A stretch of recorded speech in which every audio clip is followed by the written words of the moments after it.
عسل ناب و لب یار چشیدن دارد. کاسکون واجبی کشیده دیدن دارد. نوشتم نامه‌ای بر برگ خرما. بیا امشب بده کونتو بر ما. مزاح می‌فرمایی؟ آدمای بزرگ کیرت میکنن، کیرای بزرگ آدمت. من برای کردن کس به قصد شما آمدم. اونم میکنی. کیر ناس آدم را به جاهایی میبرد که با شمشیر آخته جرأت رفتن نداری. میدانی تفاوت کاندوم با بالون چیست؟ نه نمیدونم. بالون پاره شود سرنشینان میروند آن دنیا، اما اگر کاندوم پاره شود سرنشینان میآیند این دنیا.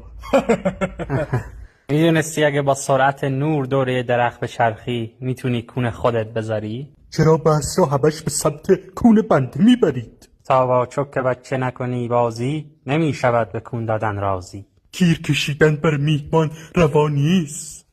رفاقتی که روا هست.